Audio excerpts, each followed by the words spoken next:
শিৱসাগৰত ভৰিৰ তলৰ মাটি হেৰুৱাৰ ভয়ত কম্পমান অখিল গগৈ। পঞ্চায়তৰ ফলাফলক লৈ দিগ্ভ্ৰান্ত অখিল গগৈৰ সিংহ গৰ্জন। য'ত বিজেপি আৰু এজিপিয়ে একলগ হৈছে তাত ৰাইজৰ দল আৰু কংগ্ৰেছে একলগ হ'ব নোৱাৰাৰ কাৰণ কি? অখিল গগৈৰ মতে হিমন্ত বিশ্ব শৰ্মাৰ এজেণ্ট গৌৰৱ গগৈ। যে গৌৰৱ গগৈয়ে আমাক শিৱসাগৰত ঐক্যমঞ্চটো হ'বলৈ দিয়া নাই। পঞ্চায়ত নিৰ্বাচনত শিৱসাগৰ বিধানসভা সমষ্টিত ৰাইজৰ দলৰ ফলাফল কি হ'ব? বিজেপিৰ আগ্ৰাসী সাংগঠনিক স্থিতি আৰু কংগ্ৰেছৰ কৌশলী ৰাজনীতিত নিজৰ সমষ্টিতেই দিগ্ভ্ৰান্ত অখিল গগৈ।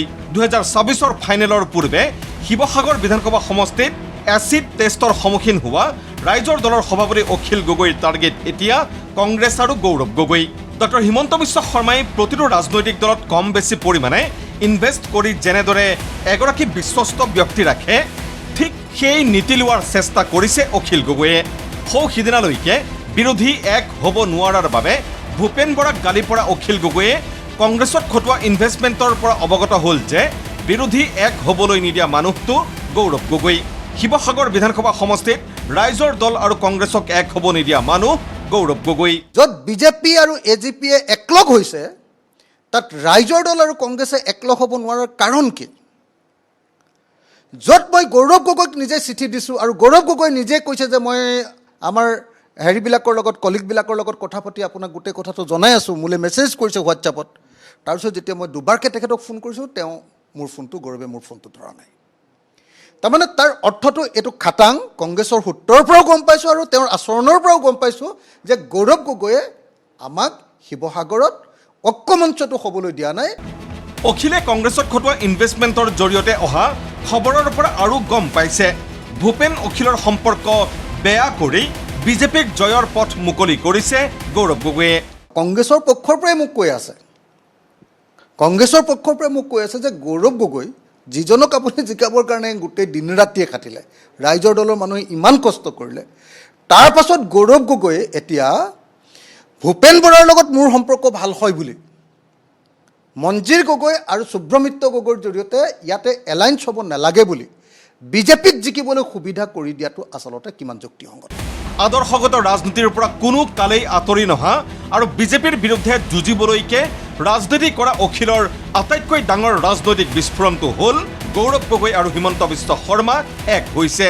আজি শিৱসাগৰ প্ৰত্যেকজন মানুহে কয়, সাংবাদিকে কয়, শিৱসাগৰ স্থানীয় মানুহে কয় যে গৌৰৱ গগৈৰ সোঁহাতৰ শিৱসাগৰৰ যিজন মানুহ সুব্ৰমণ্য গগৈ, তেওঁক হিমন্ত বিশ্ব শৰ্মাৰ ব্ৰিগেডৰ দাদা ব্ৰিগেডৰ তেওঁ এজন অতি ঘনিষ্ঠ সদস্য।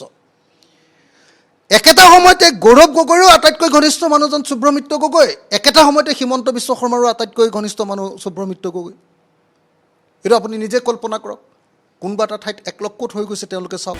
সাংবাদিকে অখিল গগৈক হেনো সুধিছিল, আপোনালোকৰ সাংবাদিকবিলাকে সুধি আছে, অলপ আগতে বাকী সাংবাদিকসকল আহিছিলে, তেতিয়া মোক সুধি আছে যে গৌৰৱ গগৈ আচলতে কি হেৰি কেছটোৰ কাৰণে, তেওঁৰ পত্নীৰ কেছটোৰ কাৰণে ভয় খাই এইবিলাক কৰিছে নেকি?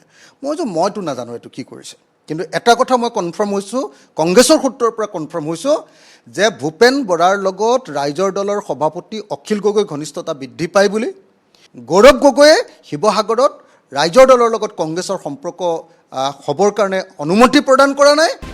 গৌৰৱ গগৈক এৰি এইবাৰ দেৱব্ৰত শইকীয়াক ধৰিলে অখিল গগৈয়ে। নাজিৰাত প্ৰাৰ্থী দিব অখিল গগৈয়ে। 2021 নাজিৰাত আমাৰ কেণ্ডিডেট ওলাইছিলে, আমি কেণ্ডিডেটজনক তাতে আমাৰ ছিট নিদিয়াৰ কাৰণে, আমাৰ টিকেট নিদিয়াৰ কাৰণে কেণ্ডিডেটজন আমাৰ দলৰ পৰা পদত্যাগ কৰিছিলে। কি কাৰণে আমি টিকেট দিয়া নাছিলোঁ? কাৰণ আমি দেৱব্ৰত শইকীয়া ডাঙৰীয়াক জিকাব খুজিছিলোঁ। সেই দেৱব্ৰত শইকীয়ায়ো আচলতে এইবাৰ মই চিঠি দিয়াৰ পাছত, ফোন কৰাৰ পাছতো এইবাৰ দেৱব্ৰত শইকীয়ায়ো এনেকুৱা ধৰণৰ এটা অৱস্থান গ্ৰহণ কৰিছে যে বিজেপিয়ে ইয়াৰ পৰা জিকক, কিন্তু ৰাইজৰ দলৰ লগত থাকিব নালাগে, ৰাইজৰ দলৰ লগত একমত হ'ব নালাগে। সেইকাৰণে মই এটা আপোনালোকক একদম খাটাংকৈ কৈ দিছোঁ যে 2026 চনত আমি নাজিৰাত আমাৰ কেণ্ডিডেট দিম। এইটো ভাল পায় বেয়া পায় আমি নাজানো, নাজিৰাত আমাৰ কেণ্ডিডেট দিম, শক্তিশালী কেণ্ডিডেট দিম, আৰু আমি যুঁজিম, বিজেপিৰ বিৰুদ্ধেও যুঁজিম, কংগ্ৰেছৰ বিৰুদ্ধেও যুঁজিম নাজিৰাত। এয়া হৈছে পঞ্চায়ত নিৰ্বাচনৰ নিৰ্বাচনী যুঁজৰ পূৰ্বৰ ঘটনা। পঞ্চায়তৰ পৰাই ওলাইছে অখিলৰ ইনভেষ্টমেণ্ট আৰু শিৱসাগৰত তেওঁৰ শক্তিশালী অৱস্থানৰ কথা।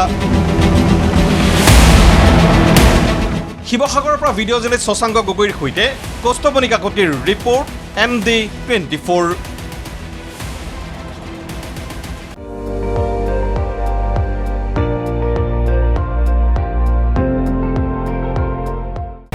আপুনি চাই আছে ND24 সৰ্বশ্ৰেষ্ঠ নহয় সৰ্বোত্তমৰ দৌৰত